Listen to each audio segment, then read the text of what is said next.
Hello students, हम मनुष्य श्रीवास्तव स्वागत करते हैं आपका सिलेक्शन धाम पर। और जैसा कि आपको पता है आज हमारी सिनोनिम की क्लास है, तो आज हम लोग देखेंगे कि वो कौन कौन से नए सिनोनिम्स हैं जो हम लोग कंप्लीट करेंगे और अपने स्कोर को एक नेक्स्ट लेवल पर लेकर जाएंगे। क्योंकि आपको पता है रेगुलर वोकैब सेशन में इस समय हम लोग पढ़ाई कर रहे हैं वन वर्ड सब्स्टिट्यूशन की और सिनोनिम्स की, दोनों अल्टरनेट क्लासेस रहती हैं। तो आज हमारा जो डे है वो है सिनोनिम का। तो चलिए फिर शुरू करते हैं और देखते हैं कि कौन कौन से सिनोनिम हम पढ़ने वाले हैं।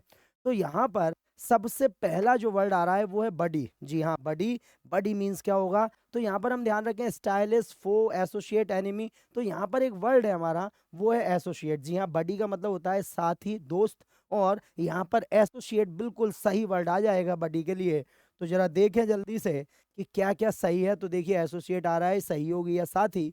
और यहाँ पर बडी के लिए कंपेनियन है और पाल है। ठीक है, तो यहाँ पर हम लोग बोलते हैं हे पॉल। तो यहाँ पर कंपेनियन और पॉल वर्ड आ रहा है। अ friend, specially a male friend of a man, दोस्त या घनिष्ठ मित्र जिसे हम बोलते हैं, उसके लिए बडी आएगा। उसके बाद है स्टाइलिस्ट। जी हाँ, स्टाइलिस्ट पता है हमें। तो यहाँ पर डिजाइनर है और कोटूरियर है। तो कॉटूरियर जो होता है वो भी वही होता है जो किसी एक नई तरह से आपको तैयार कर दे, एक नई तरह से आपको प्रेजेंट कर दे। A person who job is to arrange, shape और डिजाइन समथिंग, शैलीकार जिसे हम बोलते हैं। ठीक है, उसके बाद है फो। तो फो का मतलब होता है भाई विरोधी, हमारा दुश्मन। एडवर्सरी और एंटागोनिस्ट जिसे हम बोलते हैं। A person who feels enmity, hatred और मेलाइज टुवर्ड अनदर, शत्रु, विरोधी या दुश्मन जिसे हम बोलते हैं, उसी के लिए ये वर्ड आता है। उसके बाद है enemy. So what is the mean of enemy? Enemy के लिए वर्ड आता है होस्टाइल। जी हाँ, क्या आता है? होस्टाइल। और rival, a person who hates and tries to harm you, बैरी या दुश्मन, उसके लिए ही आएगा। तो फो, एनिमी, ये एक्चुअली दोनों सिनोनिम ही है। ये सब जो आप देख रहे हैं ये एक दूसरे के सिनोनिम वर्ड ही हैं। ठीक है, तो इसे आप ध्यान रख लीजिए, जल्दी से इसे नोट डाउन कर लीजिए जिससे हम आगे का वर्ड देख पाए। फिर है जेज्यून। जी हाँ, जेज्यून मीन्स क्या होगा? तो भाई यहाँ पर जेज्यून का मतलब पोइंगेंट, ड्रेब, अनचाइल्ड लाइक या कॉस्मोपॉलिटन।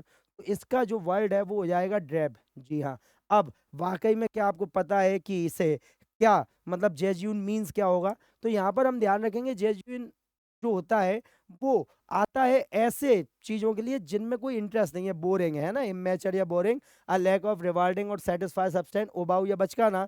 तो ड्रेब इसके लिए बिल्कुल सही वर्ड होगा। उसका मतलब भी होता है नीरस या फीका, जैसे अपन मोनोटोनस बोलते हैं, उसके लिए जो वर्ड आता है। ठीक है, उसके बाद है पॉइग्नेंट। जी हाँ, what is the mean of poignant? Poignant का क्या अर्थ आता है? तो पॉइग्नेंट मतलब होता है हृदय विदारक, मार्मिक। ठीक है, बहुत, जैसे आप देख के आपको काफी ज्यादा दुख हो। तो डिस्ट्रेसिंग या हार्ट ब्रेकिंग, कॉजिंग और having a very sharp feeling of sadness. उसके बाद है अनचाइल्ड लाइक। जी हाँ, अनचाइल्ड लाइक मतलब क्या है? तो मैच्योर और एडल्ट जिसे हम बोलते हैं वही है। नॉट रिजेंबलिंग और अप्रोप्रिएट टू अ चाइल्ड और चाइल्डहुड। तो गंभीर या परिपक्व। देखो, चाइल्ड लाइक मतलब होता है बचकाना और अनचाइल्ड मतलब जो चीज गंभीर हो चुकी है, मैच्योर हो गई है, एडल्ट हो गया है, उसी के लिए वर्ड आता है गंभीर। उसके बाद है कॉस्मोपॉलिटन। तो कॉस्मोपॉलिटन हम पहले भी आपको बता चुके हैं।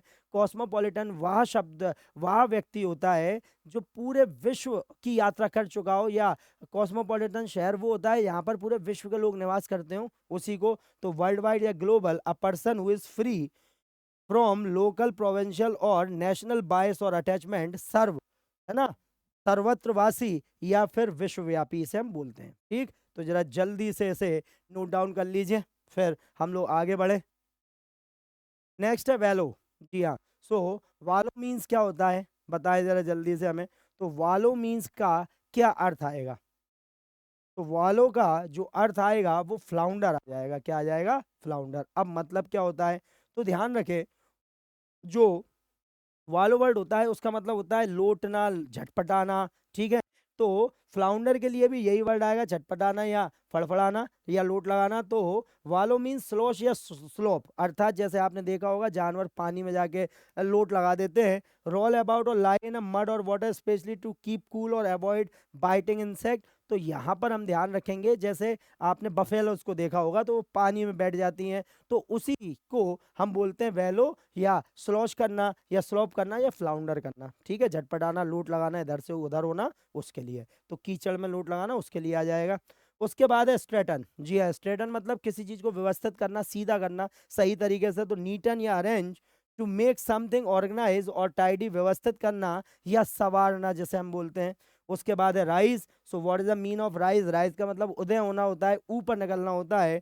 तो एक्सटेंड हो जाएगा और माउंट हो जाएगा, move from a lower position to a higher one, उदय होना या ऊपर उठने के लिए ये वर्ड आता है।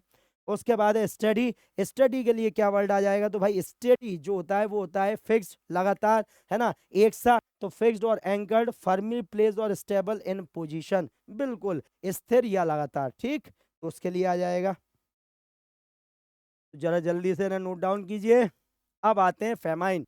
जी हाँ, what is the mean of famine? तो भाई फेमाइन जो यहाँ पर वर्ड हमें दिख रहा है वो ड्रॉट, फीस्ट, एबंडेंस या प्लेंटी। तो यहाँ पर ड्रॉट आ जाएगा। क्यों? क्योंकि फीस्ट, एबंडेंस, प्लेंटी ये ज्यादा मात्रा बताते हैं, जबकि फेमाइन का मतलब होता है भूखमरी, अकाल पड़ जाना। यहाँ पर अनाज की कमी आ जाए, किसी चीज की कमी आ जाए, तो उसके लिए फेमाइन वर्ड आता है।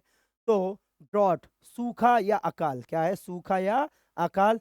फेमाइन dearth या starvation and extreme lack of food in a region causing suffering and death, भुखमरी जैसे हम बोलते हैं। ठीक है, उसके बाद है feast. So what is the mean of feast? Feast का मतलब होता है आलीशान दावत, शानदार दावत। तो बंक्वेट हो जाएगा और ब्लो आउट हो जाएगा। लार्ज एंड स्पेशल मीन्स शानदार भोज। ठीक है, उसके बाद है एबंडेंस। एबंडेंस का मतलब होता है बहुत ज्यादा मात्रा में, संख्या में होना। Copious, excess, a very large quantity of something, प्रचुरता जैसे हम बोलते हैं, बहुत ज्यादा हो जाना किसी का, मतलब एक तरह से जरूरत से ज्यादा, उसके लिए एबंडेंस आ जाएगा। उसके बाद है प्लेंटी। तो प्लेंटी का मतलब भी ज्यादा ही होता है, तो प्लेथोरा हो जाएगा। और एक्जुबरेंस हो जाएगा इनफ और मोर देन इनफ, अधिक या बहुत आयात जैसे हम बोलते हैं। ठीक, तो जरा जल्दी से नोट डाउन कर लीजिए। उसके बाद है layer. So what is the mean of layer? अब भाई लेयर होगी तो 100% है कि किसी ना किसी चीज को आप छुपा रहे हैं, तो कंसीलमेंट हो जाएगा। क्या हो जाएगा? कंसीलमेंट। लेयर का मतलब ही होता है पर्दा। ठीक है, तो उसके लिए कंसीलमेंट हो जाएगा, छुपाना हो जाएगा। तो देखें जरा जल्दी से, कंसीलमेंट हो जाएगा आड़ या पर्दा जैसे हम बोलते हैं, कंसीलमेंट। तो लेयर के लिए डैन हो जाएगा, कॉवर्ट हो जाएगा, place where a wild animal lives often underground and hidden, जंगली जानवरों के रहने का स्थान जैसे हम बोलते हैं। उसके बाद है एरन। सो एरन मीन्स क्या होगा? किसी को आ, किसी पर आरोप लगाना, उसके लिए एरन बन आएगा। इंडिक्ट करना, प्रोसिक्यूट करना, कॉल और bring someone before a court to answer a criminal charge, आरोप लगाने के लिए बुलाना, आरोप लगाना, एरन करना। उसके बाद है अपार्ट। अपार्ट का मतलब होता है किसी चीज से अलग कर देना। तो सेपरेटेड या detach, away from each other, अलग अलग करना, पृथक करना, उसके लिए जो वर्ड आता है। उसके बाद है कनकरन। कनकरन का मतलब होता है भाई एक साथ, साथ साथ चलने वाला, उसी समय का। कनकरन पैरेलल हो जाएगा।